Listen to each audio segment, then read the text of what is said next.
If you're tired of the same old temptations beating you down, if you feel like you're losing the battle in your mind and in your daily life, I've got something that can truly help you fight back and win. Spots are filling up fast, so I ask you to sign up, because if you're ready to stop losing and start winning the spiritual battles in your life, then go to holyleagueinstitute.com right now, holyleagueinstitute.com, and enroll in my next course, in the Holy League Institute Spiritual Warfare Class 2026. Again, the next course is on the effects of original sin and how to fight temptation like a soldier of Christ. It starts first Tuesday, May 5th, May 12th, May 19th, May 26th, 4 Tuesdays in a row in the month of May. Don't let the enemy keep a foothold in your mind any longer.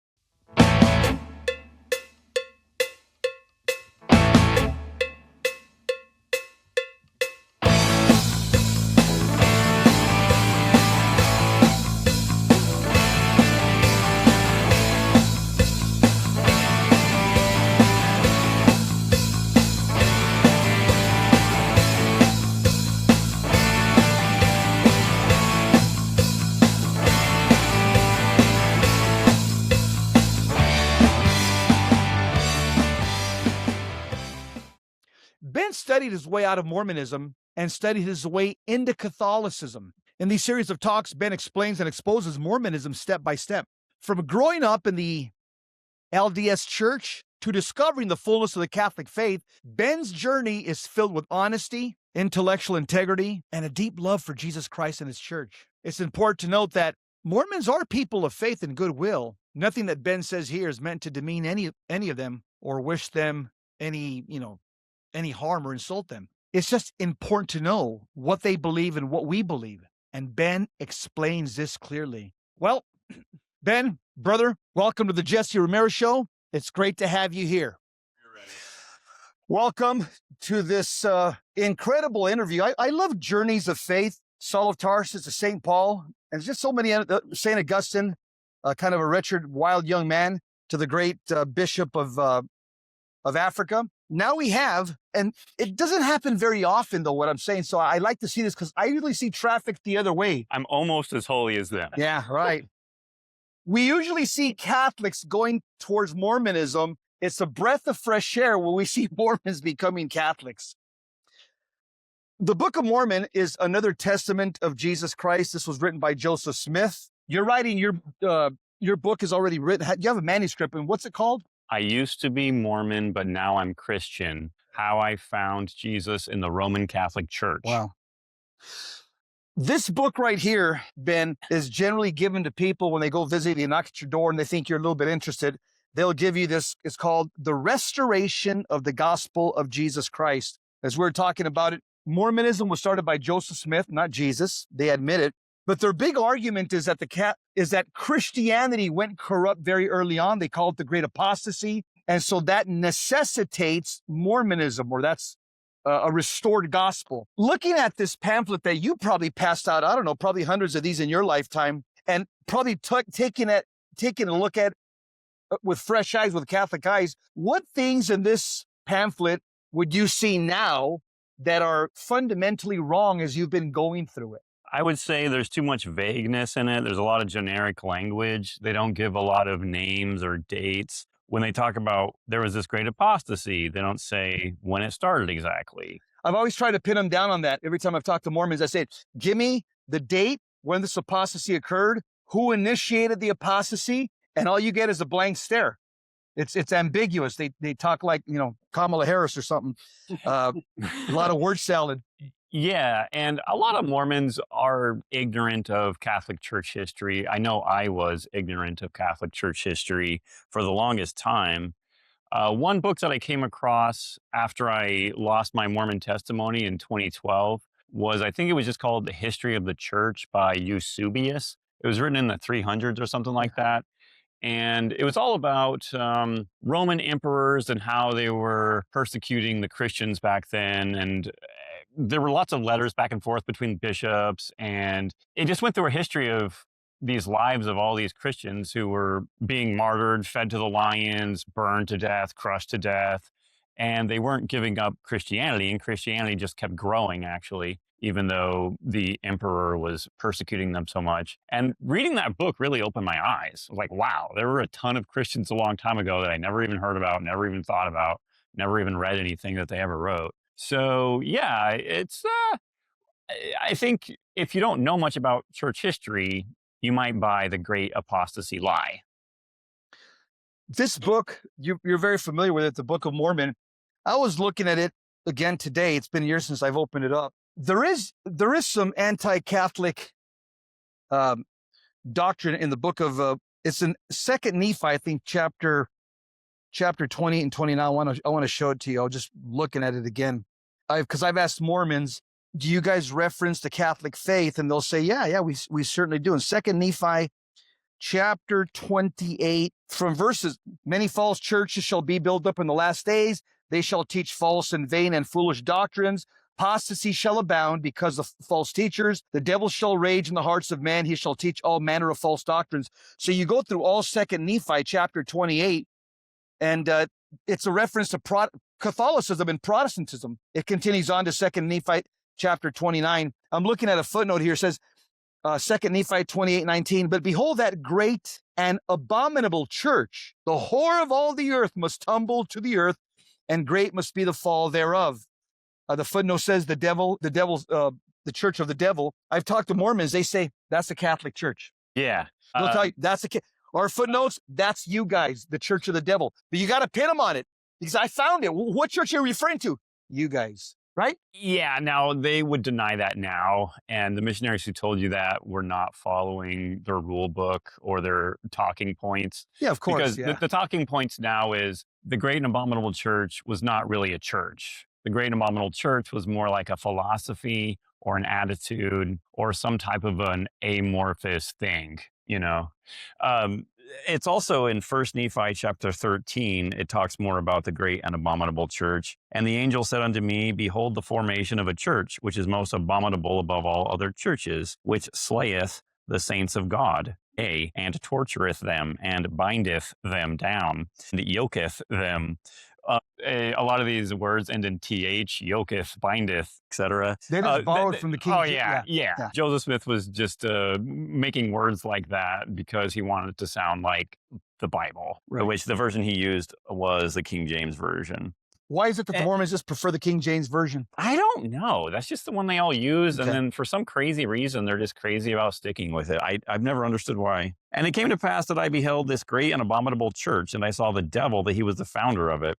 And I also saw gold and silver and silks and scarlets and fine twined linen and all manner of precious clothing. And I saw many harlots. To me, that kind of sounds like the vestments that Catholic priests wear. And the angel spake unto me, saying, behold, the gold and the silver and the silks and the scarlets and the fine twined linen and the precious clothing and the harlots are the desires of this great and abominable church. And it goes on and on and on and on, kind of like that other chapter you were just reading from, about how horrible this terrible church is. Now, it doesn't explicitly name it as the Roman Catholic Church or the Catholic Church in the Book of Mormon, but Bruce R. McConkie was a church leader a long time ago. He wrote this book called Mormon Doctrine, and in the first edition of Mormon Doctrine, which that book was a touchstone in Mormonism, it was on the shelf in every good Mormon household when I was a kid. And people referenced that book all the time when they would prepare talks for a Mormon church service or something like that. So in his book, he said, yeah, this is talking about the Catholic Church very explicitly. And also, later on in this chapter, it talks about Christopher Columbus without naming him specifically. And it talks about the Revolutionary War without naming it specifically. But over and over again, in lots of different Mormon educational settings, they've said, yeah, this is definitely talking about the Pilgrims. This verse is definitely talking about the Revolutionary War. This verse is definitely talking about Christopher Columbus, you know? But then when you get to the huge part about the Great Abominable Church, they're like, oh, we have no idea who that is. Yeah. All those other people were Catholics, the ones that you're naming, those historical figures. Yeah. Let me mention some things about Joseph Smith, and maybe you could add more to it. Joseph Smith practiced plural marriages and had multiple wives, correct? Including some polyandrous marriages where wives were already married to other men. Yes, I'm going to say correct. However, there is a small group of scholars, I guess, who deny that he ever practiced polygamy. It's actually hard to verify that he really did, um, because he wanted it to be a secret. Brigham Young definitely did. Brigham Young was the second prophet of the Church of Jesus Christ of Latter-day Saints. He was the one who moved the Mormons from Illinois to Utah in the 1850s, maybe late 1840s. It took a couple of years for them to migrate over from Illinois to Utah. But Brigham Young was their leader, and then he lived for a good long time after that. He definitely was a polygamist. It was public. I went on a tour of his house when I was a kid, and we saw the bedrooms for a lot of his different wives. And the Mormon tour guides took us around, and they're like, yeah, this is where his first wife lived. This is where his second wife lived. This is the third wife's bedroom. So yeah, that's definitely verified, and tons of other Mormon church prophets. The thing about Joseph Smith's polygamy is that was done in secret. And the vast overwhelming number of Mormon scholars and historians believe that, yes, indeed, he did practice polygamy. He denied it publicly. He's on the record over and over again for saying, no, I'm innocent. I didn't do it. And he preached against it all the time.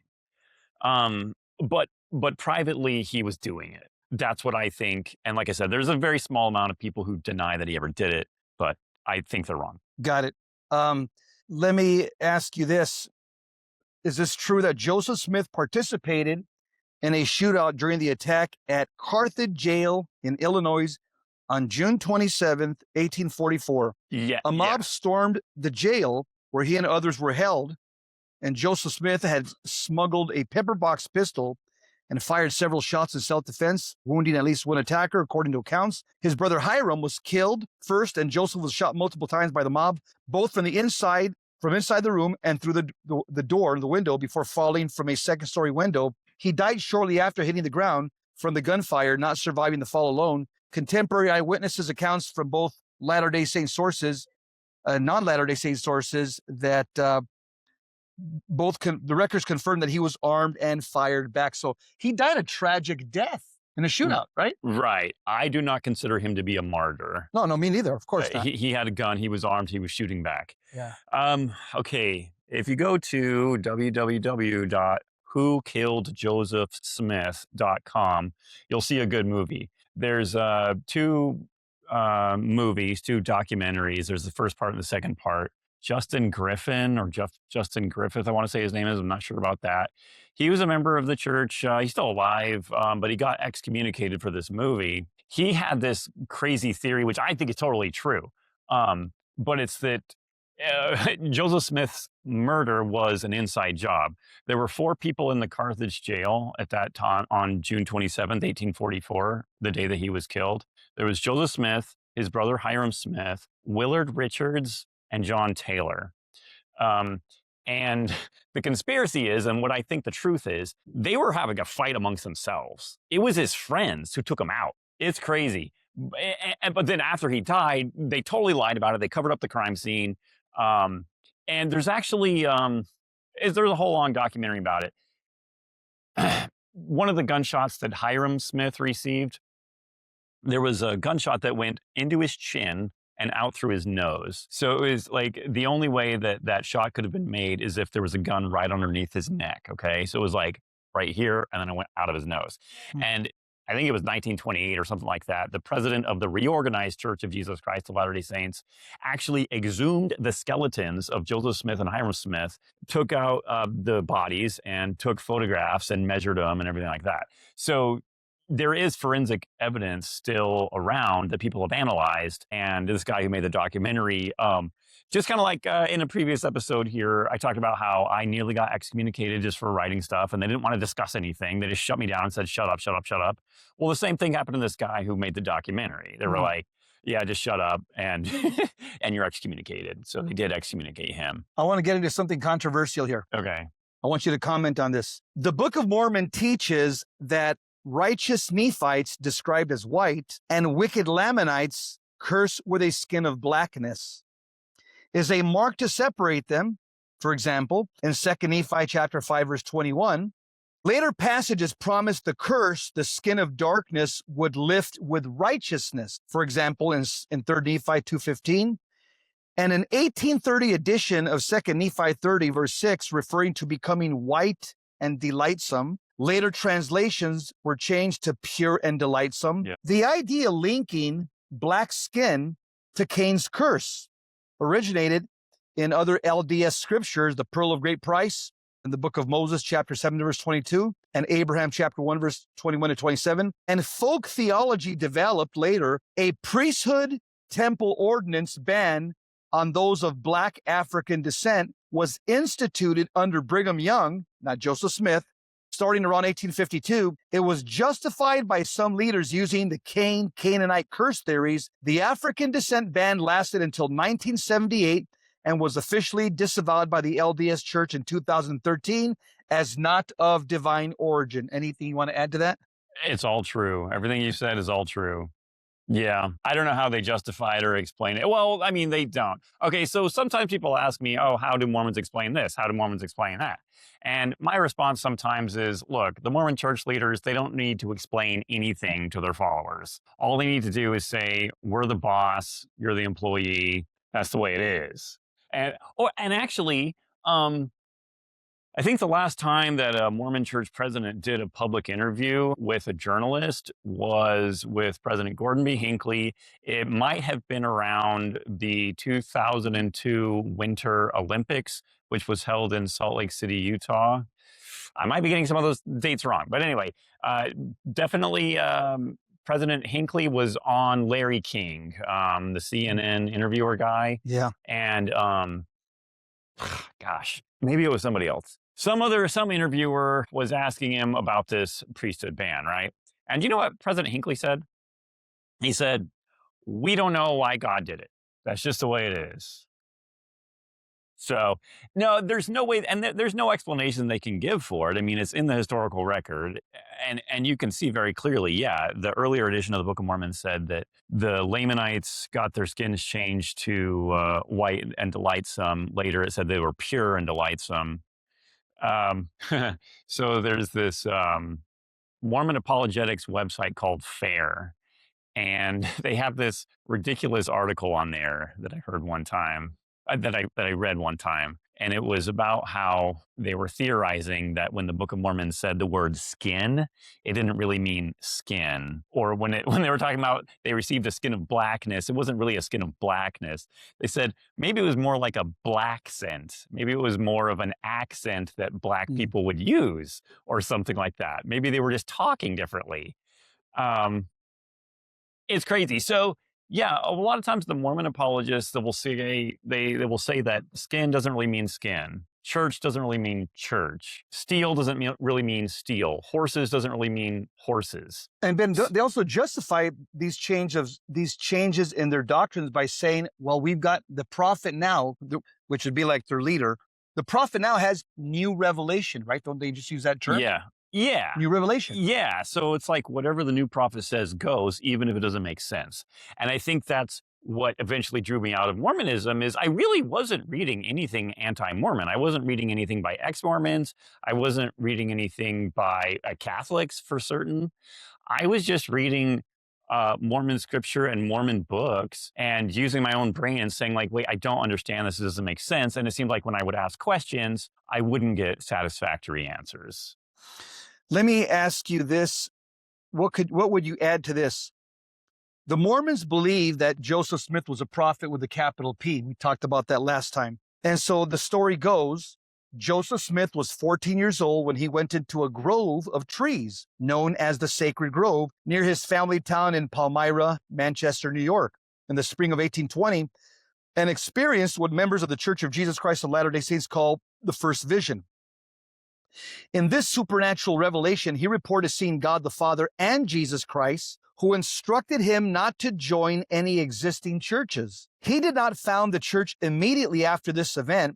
The Church of Jesus Christ of Latter-day Saints, often referred to as a Mormon church, was officially organized on April 6, 1830 in Fayette, New York, when Joseph Smith was 24 years old. So the 10-year gap included additional claimed revelations, such as visits from an angel called Moroni, starting in 1823, and the translation and publication of the Book of Mormon in 1830.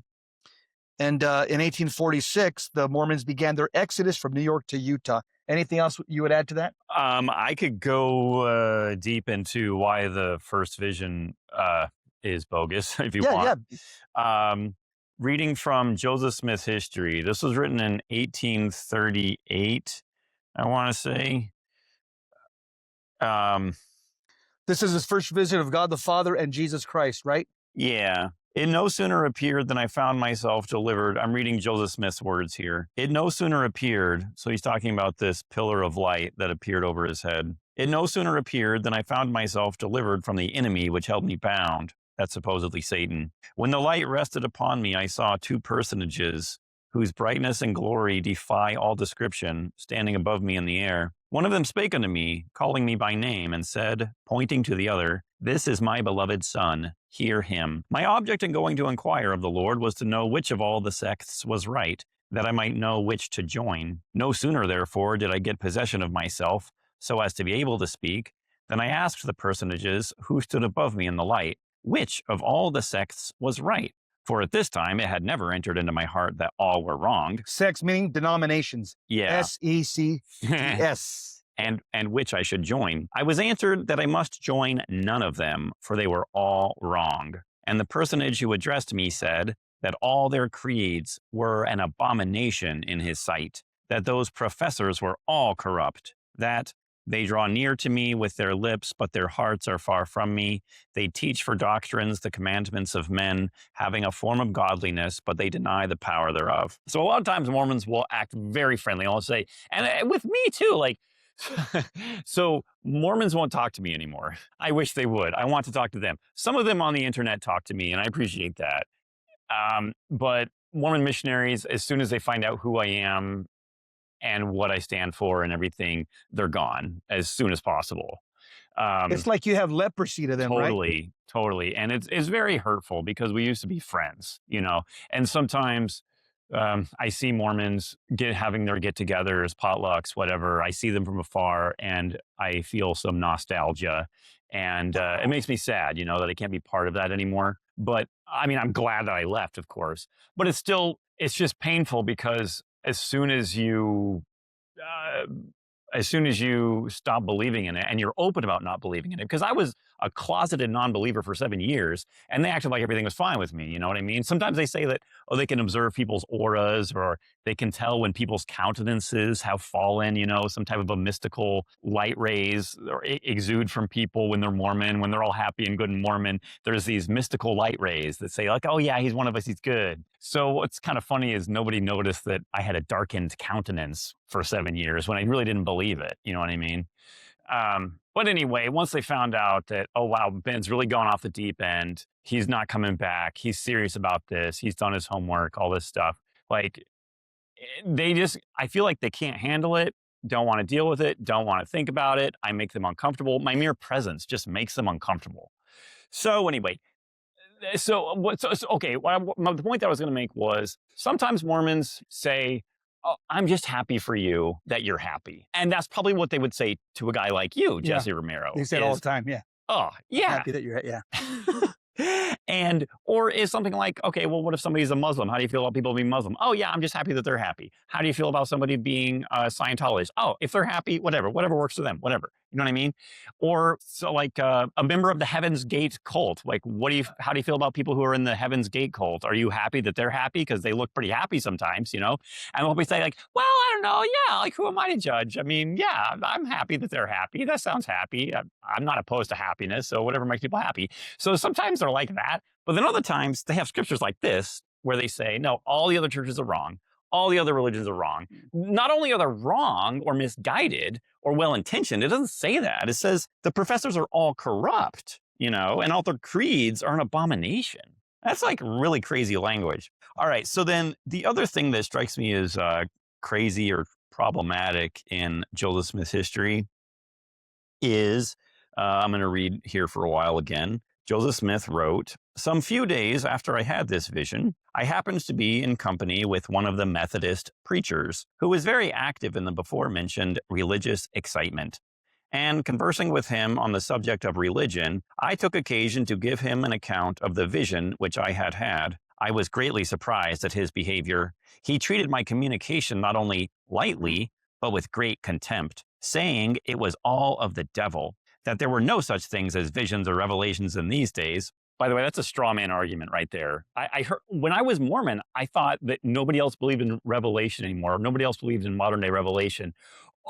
And what I thought that meant, I wasn't aware of what the deposit of faith was and why that was important. But what I thought was that no other church thought that God could give somebody a dream, or no other church believed in the inspiration of the Holy Spirit, or God speaking to your heart, or Catholicism like Catholicism is loaded with that. Oh yeah, and I never heard any about any of those miracles or anything like that. And so that straw man argument is right there in Joseph Smith history, where Joseph Smith claims that everybody else says that there's no such thing as visions, there's no such thing as prophets anymore, no more revelation, period. Now, there is no more public revelation. That's closed. This is basically saying, oh, everybody else believes that there's no private revelation. All right. Okay. That all such things had ceased with the apostles and that there would never be any more of them. I soon found, however, that my telling the story had excited a great deal of prejudice among me. A great deal of prejudice against me among professors of religion, and was the cause of great persecution, which continued to increase.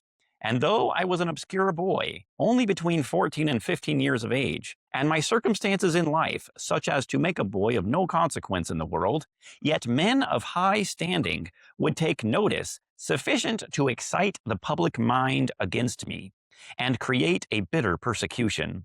And this was common among all the sects, all united to persecute me. It caused me serious reflection then, and often has since, how very strange it was that an obscure boy of a little over 14 years of age, and one, too, who was doomed to the necessity of obtaining a scanty maintenance by his daily labor, should be thought a character of sufficient importance to attract the attention of the great ones of the most popular sects of the day, and in a manner to create in them a spirit of the most bitter persecution and reviling.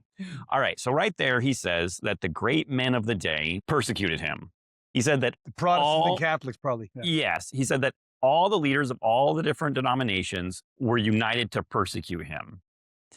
The problem is that there are no primary source documents to back up this claim. So again, I think he wrote this in 1838. The first mention of the first vision was in 1832, but he claimed that he had it way back in 1820, right? So if you go back and you look around the documents, which there were plenty of documents, I think that I made this point already, but there were plenty of periodicals, newspapers, journals, letters, source of stuff going on, sermons that got written down. You can't find a single sermon against the first vision from 1820, anywhere in the 1820s, 1821, 1822, 1823. Like, there's nothing. So it makes, and plus, even Joseph Smith's followers for the first 5-10 years of Mormonism never heard of first vision, never heard of it. So now it's supposed to be this pillar of Mormonism. It's supposed to be the turning point in all of human history, essentially. It's supposed to be the time when light has returned to the earth. I'll tell you something funny about Joseph Smith. So his birthday is on December 22nd, 1805, I believe. December 22nd is the day after the winter solstice. So it's the day when light starts to return to the earth, right? So a lot of Mormons have said that, oh, that's a sign that Joseph Smith was destined to bring light back to the earth because he was born the day after the winter solstice. So yeah, the first vision was supposed to be this time when, after this super long Great Apostasy, these millennia of darkness, finally light is returned to the earth again. And it's this huge game changer, right? The first vision. I mean, when I was a missionary, I was taught that the first How long vision, is the missionary training? Mine was 3 weeks. Yeah. It's longer if they have to learn a foreign language. Yeah, I read it was from 3 to 8 weeks. Yeah. But if you learn a foreign language, it's 6. Yeah, it could be 12 weeks, I think. Yeah. If it's a harder language. If it's an easier language, then it can be shorter. Yeah, not enough. I don't know. Mormon clergy, they don't go through seminary like Catholic clergy do. They don't have to have any sort of formal education, really. They just have to be a good Mormon for a couple of years, show their loyalty to the organization for a couple of years, and then boom, they can get be made a bishop or a stake president or general authority even. I mean, there's no type of, they don't get any degrees or certificates when they become a bishop. About the Book of Mormon, let me mention something, then just you may want to add something. Who wrote the Book of Mormon? Most non-LDS scholars and secular researchers conclude that Joseph Smith is the modern author of the Book of Mormon. Key points for mainstream scholarship are, number one, there's no archaeological or historical evidence that supports the existence of the civilizations mentioned in this book, of the peoples, places, animals, or technologies described in the text as having existed in the ancient Americas.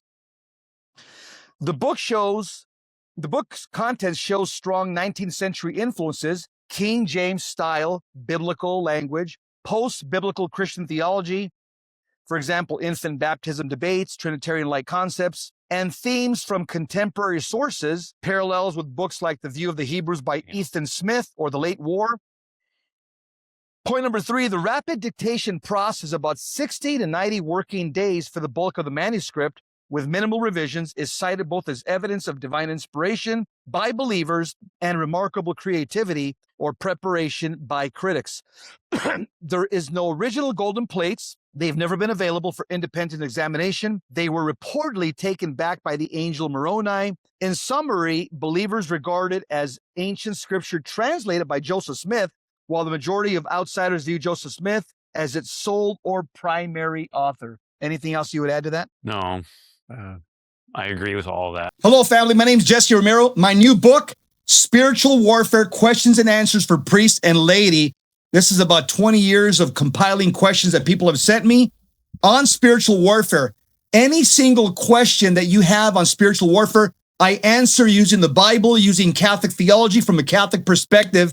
This book here is a must for anybody who wants to shore up their interior life, their spiritual life, and know about the basics of spiritual warfare. You can pick this book up on my website, jesseromero.com, jesseromero.com. God bless you. Keep the faith, family. Thanks for tuning into today's episode. If you enjoyed the show, please hit that like and subscribe button to stay up to date with my latest content. We'd love to hear your thoughts, so drop us a comment or question. For more resources and to connect with us, visit jesseromero.com. Until next time, God bless you and keep the faith.